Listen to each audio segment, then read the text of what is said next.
सो hi everyone, स्वागत है आप सभी का कैटलिस्ट क्लासेस में। दोस्तों आज के इस सेशन में हम लोग एनवायरमेंटल इशू चैप्टर का पीवाईक्यू करने वाले हैं। पिछले कुछ चैप्टर का आप लोगों को पीवाईक्यू मैंने प्रोवाइड करा दिया है और आप लोग का एग्जाम भी अब बहुत करीब आ रहा है। बगैर पीवाईक्यू किए आप एग्जाम में जाएं ये आपके लिए अच्छा नहीं होगा, क्योंकि जब आप पीवाईक्यू करते हैं यानी प्रीवियस ईयर क्वेश्चन करते हैं तो आपको आइडिया लगता है कि आपके एग्जाम में किस तरीके का सवाल आता है। इवन कि बहुत सारे सवाल, बहुत सारे क्वेश्चन पीवाईक्यू डायरेक्ट रिपीट कर जाते हैं आपके बोर्ड में, इसलिए पीवाईक्यू करना बहुत इंपॉर्टेंट होता है। पूरा प्लेलिस्ट मैंने अपने चैनल पर बना लिया, आप वहां से जाकर देख सकते हैं। तो आज के सेशन में हम लोग एनवायरमेंटल इशू चैप्टर का पीवाईक्यू देख करने वाले हैं, यानी कि पिछले कुछ सालों में एनवायरमेंटल इशू चैप्टर से जो भी सवाल आया है उन सभी को डिस्कस करेंगे। तो आइए स्टार्ट करते हैं इस अमेजिंग से सेशन को। दोस्तों अगर चैनल पे आप लोग नए हैं मेरे भाई, तो चैनल को सब्सक्राइब कर लीजिएगा और वीडियो को ज्यादा से ज्यादा दोस्तों में शेयर कीजिएगा, क्योंकि एग्जाम का टाइम बहुत करीब आ गया है ना। तो क्वेश्चन नंबर 1 देखते हैं हम लोग। क्वेश्चन नंबर 1 क्या कह रहा है मेरे भाई? क्वेश्चन नंबर 1 की बात करें तो कह रहा द थिकनेस ऑफ ओजोन, जो थिकनेस होता है ओजोन लेयर का in a column of air from the ground of the top of atmosphere is major in term of. जो थिकनेस होता है ओजोन लेयर का उसको हम लोग मेजर किस में करते हैं, कौन से यूनिट में मेजर करते हैं? ऑप्शन ए है डॉप्सन यूनिट, ऑप्शन बी है अरब यूनिट, ऑप्शन सी है pascal unit and option D है नॉन ऑफ दिस। तो किस में हम लोग मेजर करते हैं? अगर आप लोग पढ़े तो प्लीज बताइएगा, आंसर कीजिएगा कमेंट में कि किस में हम लोग थिकनेस ऑफ ओजोन को मेजर करते हैं। मतलब ओजोन लेयर जो होता है, ओजोन लेयर के बारे में आई होप आप लोग को पता होगा, और नहीं पता है तो सुन लो मेरा दोस्त। ओजोन लेयर क्या होता है? ओजोन लेयर जो सन से हार्मफुल रेज आ रहे होते हैं लाइक यूवी रेज, उनसे प्रोटेक्शन का काम करता है, उनसे बचाने का काम करता है। समझ आए बात? कौन? Ozone layer. तो ओजोन लेयर का जो थिकनेस है उसको हम लोग किस में मेजर करते हैं मेरे भाई? उसको हम लोग मेजर करते हैं डॉप्सन यूनिट में। किस में मेजर करते हैं? डॉप्सन यूनिट में। फॉर एग्जाम्पल जैसे मान लीजिए ये मेरा एक ओजोन लेयर है, ठीक है, और यहाँ पे मेरे पास क्या है दोस्त? सन है। दिस इज सन। ये क्या है? सन। तो सन से जो यूवी रेज आ रहे होते हैं, हार्मफुल रेज आ रहे होते हैं, उनसे प्रोटेक्शन का काम कौन करता है? यही ओजोन लेयर। और अब तो इस ओजोन लेयर में डिप्लीशन भी होने लगा है, होल भी होने लगा है, जो कि हार्मफुल है सभी ह्यूमन बींग्स, इवन के सभी जितने भी ऑर्गेनिज्म हैं इस धरती पे, उन सभी के लिए ये हार्मफुल है। तो यहाँ पे ये कॉन्सेप्ट याद रखना है कि थिकनेस ऑफ ओजोन जो है वो किस में मेजर करते हैं? डॉप्सन यूनिट में मेजर करते हैं। ठीक है भाई, चलिए। नाउ क्वेश्चन नंबर 2 कह रहा है Chipko movement is associated with. Chipko movement जो है वो किससे जुड़ा होता है? चिपको मूवमेंट के बारे में मैंने पढ़ाया है आप लोगों को। चिपको मूवमेंट होता क्या है? एक आंदोलन था जिसमें क्या कर रहे थे, वहां के लोकल्स जो लोग थे वो जाकर ट्री से हग कर ले रहे थे, ट्री को हग कर ले रहे थे और बोल रहे थे कि ट्री को हम काटने नहीं देंगे। यही आपका चिपको मूवमेंट है, ठीक है। तो cultivation of trees, protecting trees from feeling down by human beings, giving up tobacco abuse या ऑल ऑफ दिस। तो क्या कर रहे थे वो लोग भाई? प्रोटेक्टिंग ट्रीज, ट्रीज को क्या कर रहे थे? प्रोटेक्ट कर रहे थे, है ना, बाय हग, हग कर ले रहे थे उसको, ट्री को गले से लगा ले रहे थे। ऑप्शन नंबर बी जो है वो हमारा क्या हो जाएगा? इसका राइट आंसर हो जाएगा, ठीक है।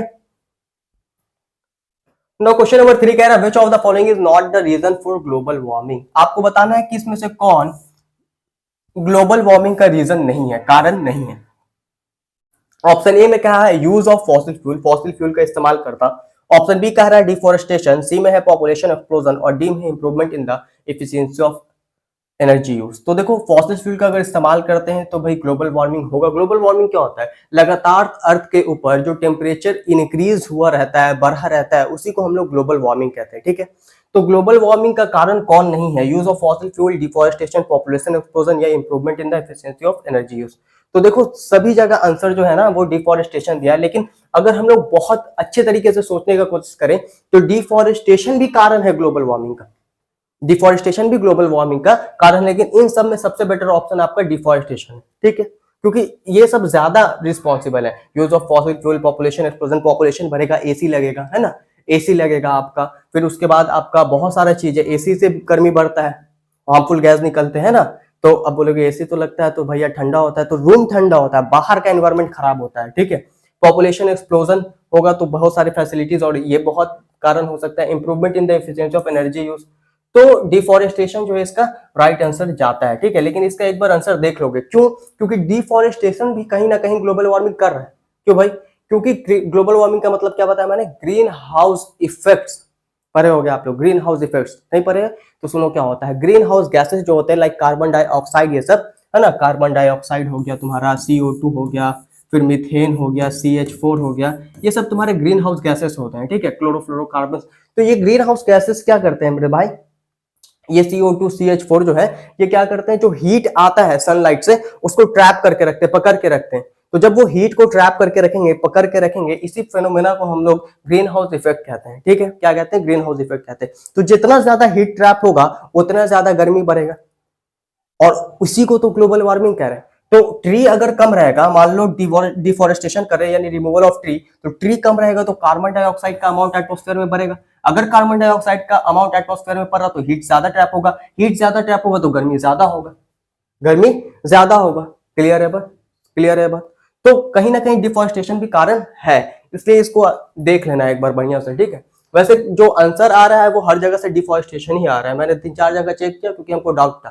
क्वेश्चन 4 देख लेते हैं, ठीक है। Which of the following is absent in photochemical smog? Photochemical smog में क्या absent होता है? Photochemical smog is an air pollution. Photochemical smog क्या है? एक air pollution है, ठीक है, air pollution है दोस्त, air pollution है। Photochemical smog क्या है? Air pollution है ना।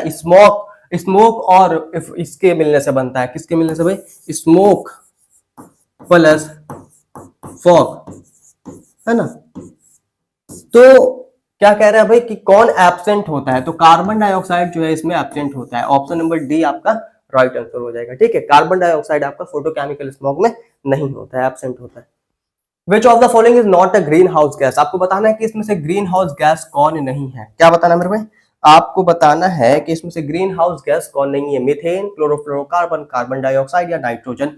तो नाइट्रोजन जो है this is not green house gas, ये आपका ग्रीन हाउस गैस नहीं होता है। तो राइट आंसर हो जाएगा ऑप्शन नंबर डी। क्या हो जाएगा, ऑप्शन नंबर डी हो जाएगा। नाउ नेक्स्ट देख लेते हैं, which of the following is green house gas. अब आपसे पूछा कि कौन ग्रीन हाउस गैस है, वहां पे आपसे पूछा था कौन ग्रीन हाउस गैस नहीं है। इससे ये आपको पता चलता है, ये आइडिया लगता है कि मतलब भैया ग्रीन हाउस गैस से सवाल आता है, सवाल आता है ना। तो which of the following is green house gas, कौन सा ग्रीन हाउस गैस है, मीथेन, कार्बन डाइऑक्साइड, क्लोरोफ्लोरोकार्बन या ऑल ऑफ दिस। तो भाई जितने हैं यहाँ पे सब हमारे क्या है, ग्रीन हाउस गैस है। काम क्या करते हैं भाई, हीट को ट्रैप करके रखते हैं, हीट को ट्रैप करके रखते हैं। जो हीट आ रहा है सनलाइट, है ना, सन से हमारे पास जो हीट आ रहा है उसको ट्रैप करके रखते हैं जिससे गर्मियां बढ़ती है, ठीक है। तो ये सब हमारे क्या है भाई, ग्रीन हाउस गैस है। लेकिन हाँ, अगर ग्रीन हाउस गैस नहीं होता तो फिर हमारा जो एनवायरमेंट है वो भी नहीं होता। बताता है कि अगर ग्रीन हाउस नहीं होता तो जो टेम्परेचर है वो माइनस में होता है, अर्थ का जो टेम्परेचर है वो माइनस में होता है, ठीक है। Which of the following statement is incorrect about organic farming? आपसे पूछा है कि कौन सा स्टेटमेंट जो है वो इनकरेक्ट है ऑर्गेनिक फार्मिंग के बारे में। अबाउट ऑर्गेनिक फार्मिंग कौन सा स्टेटमेंट आपका इनकरेक्ट है। इट इज साइक्लिक, ये साइक्लिक होता है। Zero waste is generated, maximum utilisation of resources या यूज ऑफ केमिकल फर्टिलाइजर्स। तो हम लोग भाई ऑर्गेनिक फार्मिंग में केमिकल फर्टिलाइजर्स का इस्तेमाल नहीं करते हैं। केमिकल फर्टिलाइजर्स का अगर इस्तेमाल कर ही लेंगे तो वो फिर काहे का आपका ऑर्गेनिक फार्मिंग कहलाएगा मेरे भाई। तो ऑर्गेनिक फार्मिंग में हम लोग केमिकल फर्टिलाइजर्स का इस्तेमाल नहीं करते। क्लियर है यहां तक। तो राइट आंसर क्या हो जाएगा, option number D is our right answer. मेरा डी कभी कभी लगता है कि हम बना देते हैं ए, है ना, this is D. Okay, clear है भाई। चलो, Which one in the following is a systematic insecticide? आपको systematic insecticide बताना है। What is the meaning of insecticide? भैया अंग्रेजी नहीं छाटिए प्लीज, हम लोग बिहार बोर्ड के, अच्छा समझा देते हैं। इंसेक्टिसाइड का मतलब होता है मेरे भाई वैसा केमिकल जो कि इंसेक्ट को मारे, जो कि इंसेक्ट को मारे। पेस्टिसाइड पेस्ट को मारेगा, इंसेक्टिसाइड इंसेक्ट को मारेगा, ठीक है। फिटिसाइड फीमेल, फिटिसाइड का मतलब बच्चे को मारना है ना, फिटस को मारना। तो इंसेक्टिसाइड जो है मेरे दोस्त, इंसेक्टिसाइड का मतलब क्या है, जो इंसेक्ट को मारे। कौन सिस्टेमैटिक इंसेक्टिसाइड है, आपसे ये पूछा है कि which of the following is a systematic insecticide. कौन सिस्टेमैटिक इंसेक्टिसाइड है, एंग्रीन, फ्यूराडिन, मैलाथियोन या पैराथियोन। तो फ्यूराडिन जो है ये हमारा क्या होता है मेरे भाई, फ्यूराडिन जो है वो हमारा सिस्टेमैटिक इंसेक्टिसाइड होता है। इंसेक्टिसाइड का मतलब जो इंसेक्ट को मारे, है ना, जो हम लोग इस्तेमाल करते हैं क्रॉप में, क्रॉप को ग्रो कराने के लिए, अच्छे तरीके से फसल को उगाने के लिए बहुत जगह केमिकल का इस्तेमाल किया जाता है। वो केमिकल इंसेक्टिसाइड, पेस्टिसाइड सब होते हैं, ठीक है। Which of the following cause biomagnification? Biomagnification का कारण कौन है, कौन रिस्पॉन्सिबल है बायोमैग्निफिकेशन के लिए। Mercury, DDT, both A and B, SO2। तो भाई हमारा right answer both A and B हो जाएगा। मरकरी एंड DDT दोनों रिस्पॉन्सिबल होते हैं बायोमैग्निफिकेशन के लिए। और याद रखिएगा biomagnification is very very important topic. आपको सब्जेक्टिव में भी ये पूछ सकता है कि बायोमैग्निफिकेशन क्या होता है। समझ में बात? तो बायोमैग्निफिकेशन क्या होता है मेरे भाई? बायोमैग्निफिकेशन में क्या होता है कि जैसे मान लीजिए कि हमारे पास जो वाटर है उसमें मरकरी और DDT डिजोल्व है, ठीक है, या फिर डिजोल्व नहीं है, उस मरकरी और DDT को क्या करेगा, जो उसके अपर लेवल के ऑर्गेनिज्म हो गए लाइक जू प्लैंक्टन, वो खाएंगे तो वो उसमें चल जाता है जू प्लैंक्टन में। जू प्लैंक्टन से फिर उसके अपर लेवल के ऑर्गेनिज्म जो है स्मॉल फिश वो खाएंगे, लार्ज फिश वो खाएंगे, है ना, फिर लार्ज फिश को बर्ड खाएगा। तो ये जो केमिकल्स है ना वो एक बॉडी से दूसरे बॉडी में जाते रहता है, ट्रांसफर होते रहता है। समझ में बात? ये इसको डाइजेस्ट नहीं कर पाता है प्रॉपर तरीके से, प्रॉपर क्या डाइजेस्ट कर ही नहीं पाता है, तो फिर वो एक ट्रॉपिक लेवल से दूसरे ट्रॉपिकल लेवल तक जाता रहता है। ये हार्मफुल सब्सटेंस DDT और मरकरी, तो ये हमारे बायोमैग्निफिकेशन है, ठीक है। तो बायोमैग्निफिकेशन का तुम देख भी सकते हो कहीं से भी, लेकिन बायोमैग्निफिकेशन बहुत इंपॉर्टेंट है मेरे भाई, ठीक है। नेक्स्ट है what will be the pH value of acid rain. Acid rain जो होता है उसका पीएच वैल्यू क्या होता है? तो देखो एसिडिक है ना, तो मतलब पीएच वैल्यू कम होगा, 7, 6, 5, 4 कितना होता है भाई? इसका पीएच वैल्यू होता है 4, ठीक है। तो पीएच वैल्यू जो है एसिड रेन का कितना होता है? 4 होता है। ये भी एक इंपॉर्टेंट क्वेश्चन है, रिपीट कर सकता है कि पीएच वैल्यू जो है एसिड रेन का वो कितना होता है? 4 होता है, ठीक है। इसको डायरेक्ट याद रखना होगा आपको। Next, the safe noise level fixed by WHO is. जो सेफ नॉइज लेवल है WHO के द्वारा फिक्स किया वो कितना है? 20 से 30 डेसिबल, 45 डेसिबल, 75 डेसिबल या 90 डेसिबल। तो देखो यहाँ पे क्या दिक्कत है, 80 नॉर्मली कहते हैं कि 80-70 के नीचे का जो है वो सेफ होता है, तो फिर 45 भी आ जाएगा। लेकिन 45 डेसिबल और फिर 23-30 डेसिबल, तो इन दोनों में ज्यादा सेफ कौन है? जो कम है वो सेफ है, तो 20 to 30 डेसिबल जो है दिस इज सेफ, ठीक है। क्वेश्चन 12 कह रहा है indicator of SO2 pollutant is. कौन इंडिकेटर है? देखो पॉल्यूशन इंडिकेटर कौन होता है हमारा, सीधा एनसीईआरटी लिखता है कि lichen is indicator of pollution, है ना। ये क्या है भाई? Indicator of pollution.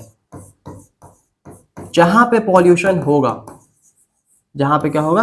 पॉल्यूशन होगा, वहां पे लाइकेन ग्रो नहीं करता है, याद रखना। जहां पे पॉल्यूशन होगा वहां पे लाइकेन ग्रो नहीं करेगा। Where pollution is present, where pollution is present, pollution is present, जहां पॉल्यूशन प्रेजेंट होगा lichen not be grow, lichen जो है वो ग्रो नहीं करेगा, याद रखना इस बात को, ठीक है। और ये कुछ ऑब्जेक्टिव हो गया, सब्जेक्टिव भी लाए हैं इसी सेशन में, देख लेना कौन कौन इंपॉर्टेंट सब्जेक्टिव है, ठीक है। तो इसका तुम लोग स्क्रीनशॉट ले लो, हम साइड हो जा रहे हैं, दिख रहा होगा, इसका स्क्रीनशॉट ले लो। ये इस चैप्टर का वेरी वेरी इंपॉर्टेंट क्वेश्चन है, मतलब वैसे सवाल है जो आपका रिपीट कर सकता है, ठीक है। कौन कौन से है भाई? What do you understand by sound pollution? क्या आप समझते हैं साउंड पॉल्यूशन से? राइट इट्स इल इफेक्ट्स, इसका आपको इल इफेक्ट्स लिखना है, नुकसान लिखना है। What is air pollution? Air pollution क्या होता है? डिस्क्राइब करना हार्मफुल इफेक्ट्स को। एसिड रेन क्या होता है भाई? ये आपसे पूछा गया है, फिर से पूछा जा सकता है। What is global warming? Global warming क्या होता है? Explain the effects and ways to overcome it. Explain कीजिए कि इसका इफेक्ट क्या था और कैसे कम कर सकते हैं। खूब पेड़ लगाओ, खूब पेड़ लगाओगे कार्बन डाइऑक्साइड का अमाउंट कम होगा, कार्बन डाइऑक्साइड का अमाउंट कम होगा तो क्या होगा भाई? कार्बन डाइऑक्साइड का अमाउंट कम होगा तो हीट कम ट्रैप होगा, हीट कम ट्रैप होगा तो तुम ग्लोबल वार्मिंग को क्या कर सकते हो? कंट्रोल कर सकते हो। What do you mean by ozone hole? Ozone hole के बारे में आप क्या समझते हैं? What are the main reason for ozone depletion? क्या है ओजोन डिप्लीशन का मेन कारण? ओजोन डिप्लीशन का मेन कारण क्या है ये आपको बताना है, ठीक है। तो मेन कारण क्या है भाई? जो हमारे पास एसी, रेफ्रिजरेटर्स और एरोजोल स्पेस उनसे क्लोरोफ्लोरोकार्बन्स निकलते हैं, वो क्लोरोफ्लोरोकार्बन्स जाकर ओजोन लेयर को पतला करते हैं यानी थिन करते हैं, और वो रिस्पॉन्सिबल होते हैं ओजोन डिप्लीशन यानी ओजोन होल के लिए। What is ozone layer? Ozone layer आप इससे क्या समझते हैं? Right its effect on atmosphere. Atmosphere में इसका क्या इफेक्ट्स है आपको ये बताना है।